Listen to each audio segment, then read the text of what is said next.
All right, what is going on, everybody? Happy Monday. Hope everyone had an amazing weekend. I am in our WeWork office in Austin today, which, I don't come up here very often, but thought I'd switch it up a little bit.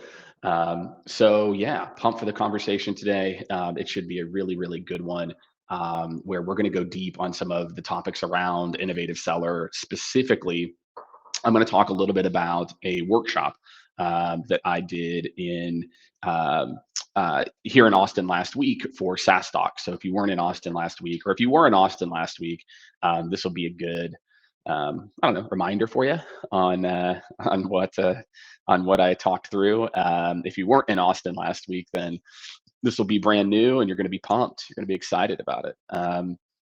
And what I'm going to talk about is why buyers today want speed. And I'm going to share my screen here too for everybody. I've got a little deck here, and do me a favor if you put in the comments, just put a quick why. I will get you these slides. So get me those, and I will get you the slides as well too. Because a lot of people I know you'll ask me, you'll be like, Jake, can I get those slides? Like that was hopefully you're like, yeah, that was fire. That's good. So, okay, I'm going to talk about these things, right? And I want you to think first, about this topic, and feel free. Let me pull up LinkedIn over here on this screen. So, if you all do have any questions as I'm going through this we got a lot of questions throughout this. So, if you do have questions, feel free to drop them in the chat. I'll have it open usual. Okay, Randy already said why. I love that. Drop where you're joining from. That's like one of my favorite parts. Is I love we've got a pretty international, diverse community. So of people wanting to get better at sales, and that's what it's all about. Never stop learning. Even for me, it's never stop learning. So, I'm looking, I'm excited about today, and I think for a lot of you, what this will do is it will be an aperture opener for you. You'll probably go through this and say, hey Jake, this has helped me think maybe a little bit differently, which is what I'm hoping for as a part of this. So, um, I want to tell a little story here. And for those of you who have not bought the book, one, what are you waiting for? Go out. We got Anthony from Portland. Anthony, what's going on, man? Go out, buy the book if you haven't, because we talk about all these principles in there. Is I want to tell a story. This is actually a story from my podcast. I recorded the episode. It's been a few years ago with a woman who at the time was the CEO of Blockbuster.com. And I'm 43. I'll be 44 in a few weeks here. I remember Blockbuster. You may or may not. I feel like everybody knows Blockbuster just because they're like, wait, you guys had to like go and rent videos, right? Um, but she was the CEO of Blockbuster.com, and Reed Hastings came into their office. And for those of you who don't know, Reed Hastings was founder of Netflix, and there was a CEO of Blockbuster, corporate or president. I can't remember if it was president or which was the president, which was the CEO. Um, but Reed Hastings said, "Hey, look, you guys have Blockbuster.com. You're a leader in the space in terms of people renting. Netflix was just doing the mail order. Most people don't realize that. Netflix used to mail you DVDs, so you'd get like two DVDs, you'd mail them back. It was pretty awesome. Um, and Reed Hastings said, "Hey, why don't you acquire us?" Reed Hastings said, "Hey, why don't you buy us? Then you'll have mail order, you'll have digital, you'll have in store, and you'll really have kind of monopoly on like how you can buy, like what because each person wants something different." And that was the pitch. It's like, some people like maybe want to do digital, and this is 2000, right? Nobody's talking about streaming. Um, and some people might want to go to the store. Some people might want to do ABC. Um, so, think of all those different things that people may or may not want to do. And so, Shelly was sitting there. Shelly was the CEO of Blockbuster.com, and the president of Blockbuster said, "Nah, no, people are always going to want to go. They want to see the video, etc." And that was the beginning of the end. Blockbuster got into the game later, but failed. And by the time it was over, we all know where Netflix is now, right? Netflix created this category of streaming, and it almost could have been Blockbuster if you really think about it. And what Netflix had the realization of is like, look, people want speed and convenience. And my friends, this is 2000. in B2C behavior. It's now 2024, and B2B behavior has to evolve, right? What's going on, Dave Brown in Marin, California? I love Marin, man. I worked in Sausalito for about a year and a half, and it was just like the best commute of all time. So let's talk about B2B sales here. And people, when the people see this, they're kind of shocked. So I want you to think about like this, the methodologies that we are using, okay, to sell people today. And I'm going to call out here, and I'm not trying to pick on Medic. I know there's a lot of Medic disciples out there, so I'm not picking on Medic, but I want to call out that Medic, the whole idea of metric, economic buyer, decision maker, champion, was developed like basically like when the internet was coming out. And so people bought foundationally different. Like, there was no, I couldn't learn about your company. And I could ask like maybe like a mail order brochure or something. I don't even know how you learn about people's companies in 1996, like a phone book or something. I don't know. But just think about that. People made decisions on high. There wasn't this big consensus-based decision making, and so a lot of these methodologies were built when consumers didn't have access to information. They didn't have it, so they had to get it from the seller, right? So I want you to just think about this just logically, okay? Most methodologies, if not all, even Challenger sale, okay, it was based on data from like the late 2000s, okay? 2000s, that's still 20, almost 20 years ago, right? And think about how you could probably, honestly, a lot of you probably can't even fathom how little information that we had access to. You had to call a salesperson to get access to the information. I had to talk to sales. Like there was one stream. It was go in store, right? It was the block, but the one experience that I had in B2B was hop on a call, and I had to hop on a call because there was no other option for me. I couldn't get access to this information. And now people don't have to do that. I can go and research you. I can talk, right? 61% of companies say they feel like people are treating them like a number, and they are, right? We're putting everybody through the same process. Even if I come in, and I'll get into some tactics here in a second. You know me, I like to get tactical. Even if they come in and they're like, Jake, look, I already use your competitor. I know what pricing looks like. Here's what I'm looking for. Everyone gets treated the same. And 2 out of 3 buyers say that they feel that, right? This is where I think for a lot of you, this should be a wake up call, right? Like I said, feel free. I've got my question, my tabs open over here. So if you guys want to drop a question, again, if you want access to the slides, that's why a few people put why in there. I will get you access to the slides as well too. And yeah, we're good. We got 20 more minutes, so I'm right on time to get through as much as I can here. So the other thing I want us to think about here is when we think about what buyers want. So they don't want to be treated like a number, obviously, but they want virtual interactions, right? 40%. This is the stat that I think hit a lot of companies in the mouth whenever I talk to them, is 40% of buyers said that having to contact sales for a demo or trial was one of the things that made them not want to buy. And again, I want you to keep this in mind though. 60% are fine with it, and that's cool, right? And I think that 81% of buyers want to find their own information. People want reviews, right? It's B2B sales cannot be this one size fits all conveyor belt anymore. We cannot have this process where I don't care if you want virtual interactions. I don't care if you're already qualified. I don't care if you already have all the information. I'm going to start you in the beginning. And that's what most B2B sales processes do, is they start everybody at the same place. And it's because of these rigid frameworks like Medic, right? Medic is hurting B2B sales today. Is it an interesting qualification like helper? Absolutely. But right now, us being obsessed with this idea that there has to be this linear process and there are these individuals that make decisions is archaic. That's just not how people buy. And buyers are telling us this. They're telling us this, right? They're telling us like, hey, we want options. For me, I tell a story here, around customization, right? I tell a story about my experience, right? From buying from one of the largest software companies in the world. You probably use them for your CRM or have used them for your CRM. I'll leave it at that. And it was late in 2021, I think 2021 or 2022.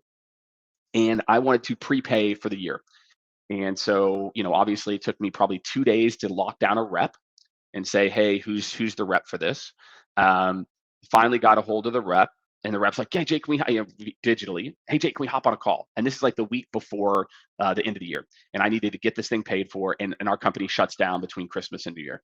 Um, I said, dude, I'm happy to hop on a call with you in a few weeks. I just need to get this taken. Oh, Jake, I need to understand your needs. I'm like, dude, please stop. Okay. Please just tell me how I can just pay you. Right. And this is going to blow your mind. This is, again, one of the largest software companies in the world. All right. As a part of this, let me just turn this on. Focus, do not disturb. Okay. One of the largest software companies in the world.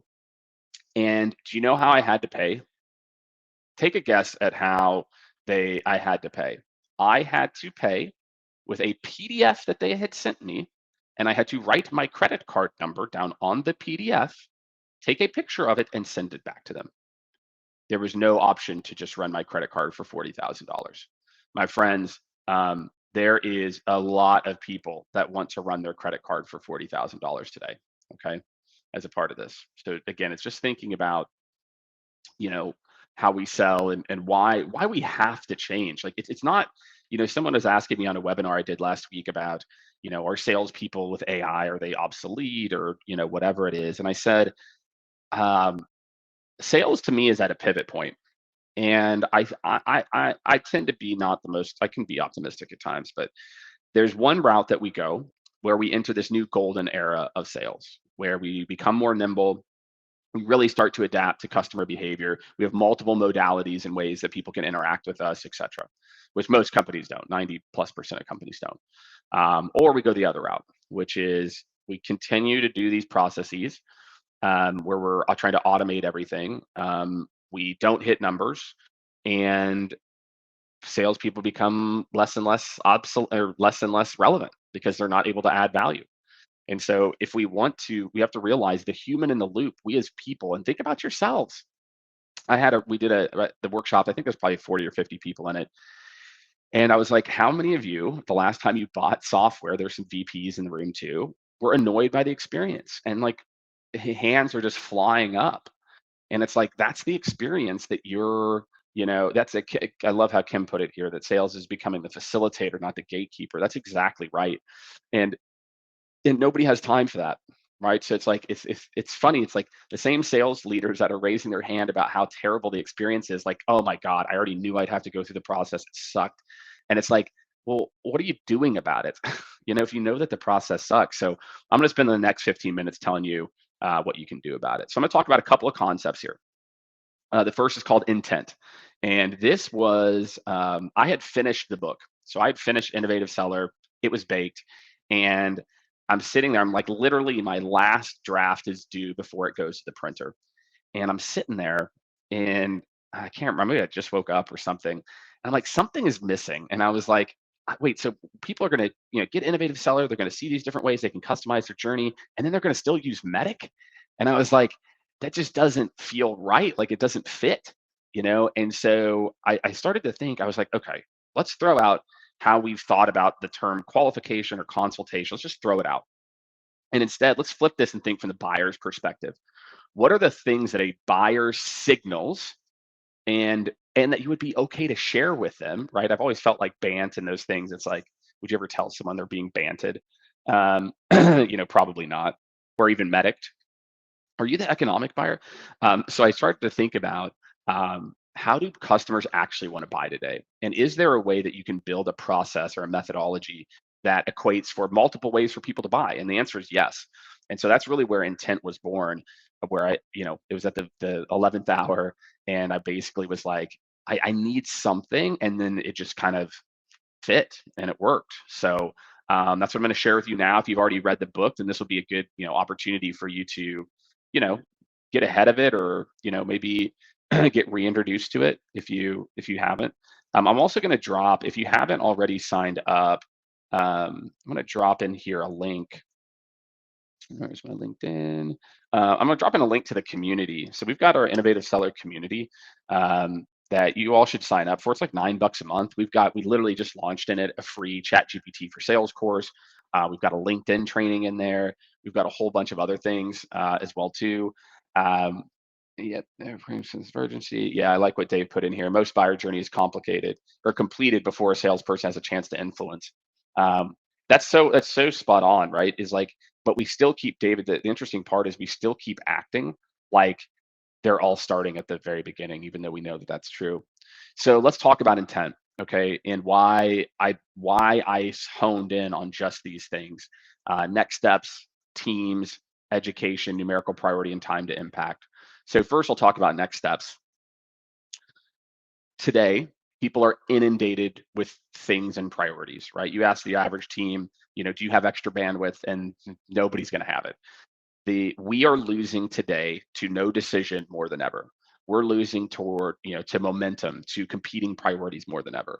And I think good sellers have known this for a long time, but in today's busy world, I had to call out that if you don't have next steps, if you don't have, hey, and again, this is for the customer, on the customer side as well too. This isn't just for you, right? It's like, great. So next steps are typically this, and this, right? Great. Let's talk about setting up that next meeting, or getting you this piece of information, or looping in Johnny to walk them through the proposal, whatever the next step might be.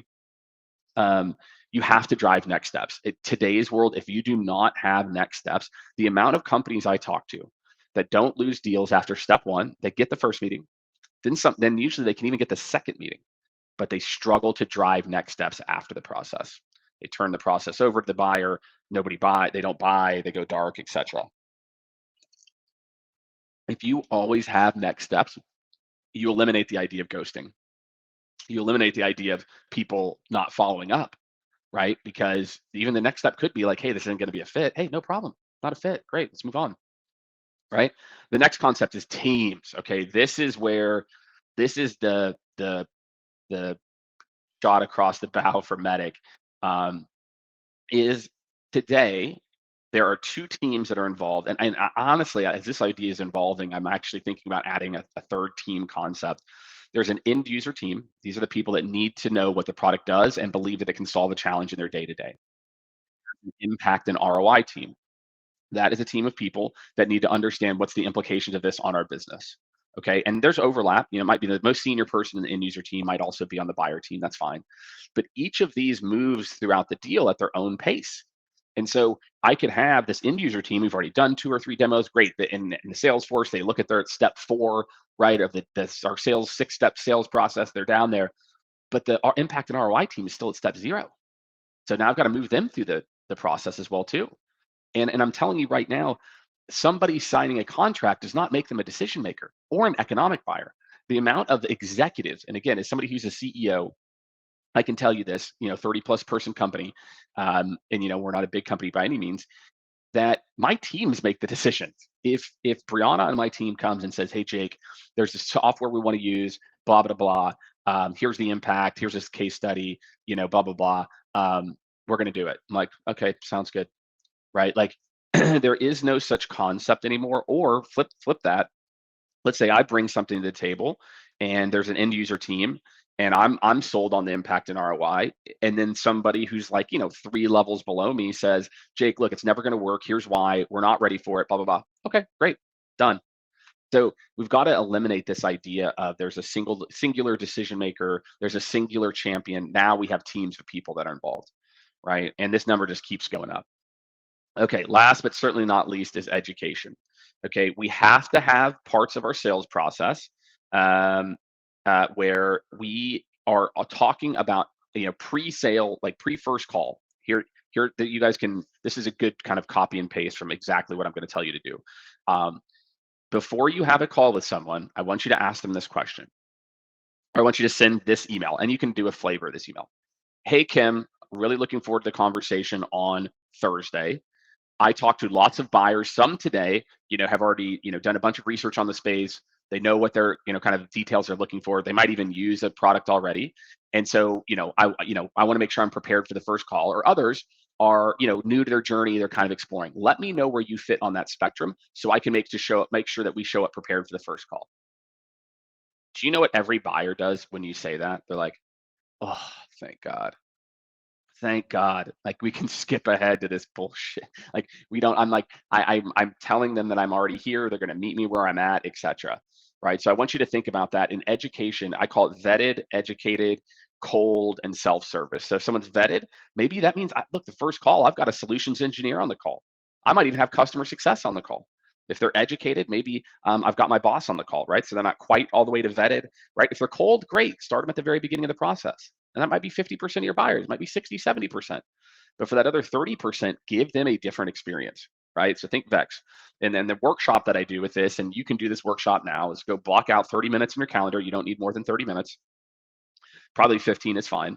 And you say, hey, and I've got some criteria around that you can look at around Vex in particular of like what are some of the criteria you look at for somebody to be vetted versus educated that I can share with you guys. And the exercise is simple. You say, look, if someone did come to us and they said, look, I've talked to two of my peers that use your product and they endorsed you. I already use a competitor. I already understand pricing. What should the first meeting with that person look like? That's all you have to think about. Spend 15 minutes and say, hey, if I was that person, what would I want? Well, I probably would want, I'd want to talk about onboarding. Okay, great. I got to make sure I'm ready to talk about onboarding on the first call. Okay, well, what else would you want? Well, I'd probably want an idea of pricing. Okay, great. Idea of pricing, right? So just do that really quick exercise to say, how would we fast track someone? And that's the beautiful part. Like what I'm actually talking about doing is cutting your sales cycle in half. Like the buyers want a shorter sales cycle. They want speed and they want convenience, right? That's what we all want. Think about in your consumer life. I use this analogy all the time. As consumers, and you can virtually raise your hand, you can put the clap emoji, the thumbs up, whatever. How many of you in the last 2 weeks, probably in the last week, maybe in the last few days, have selected a product on Amazon, saw that it was going to ship in 3 or 4 days or maybe a week, and then went and selected an inferior product or your second choice because it gets here tomorrow at 10 a.m.? Me, I have done that probably 3 times in the last 2 weeks, right? Where I'm like, oh yeah, I want those, whatever. Oh, well, yeah, that one's pretty close, but it gets here tomorrow, right? Buyers are kind of signaling with their wallet, like the desire for convenience, right? And that's where education comes in. Make it easy for me to buy as a part of this, all right? Numerical priority. This for me, and Kim, I see your question in here. Kim's got a question. Actually, I'll take that question now. Her question was with next steps. Should this always be a multi-party process, as in both parties having next steps to keep buyers invested, engaged? Absolutely. We call that, homework, and homework's such a crappy word for it. But if a buyer is engaged, there's things that they're going to need to do. It could just be to loop people in for a meeting. It could be to just help me to book a calendar spot. But it could be, we work with a company in the MarTech space. It could be like put me in touch with your IT person so we can get this snippet of code on your page, right? So absolutely, Kim, it should be for both parties, you know? Yes, that's exactly it. And to ask where they are in the journey. And again, a lot of this is just like what I feel sometimes is I was talking to another sales leader about this. Like sometimes I feel like I live in like bizarro world in B2B sales, where I'm like, how would you want to be treated? What would you want to see at this step? And almost universally, people say something different than what they're training their team to do. And I'm like, well, why would you do that? Like, if it's how you want to be treated, then why wouldn't you implement that in your process? But that's okay. Now with intent, you can. All right, I got 4 minutes. Numerical priority. This was a light bulb moment for me. This literally, I made this is what it was like in the shower. I'm like, what?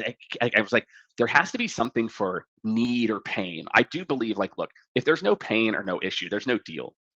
But what I really started to think about was, I've talked to so many reps, or I've had other leaders, right?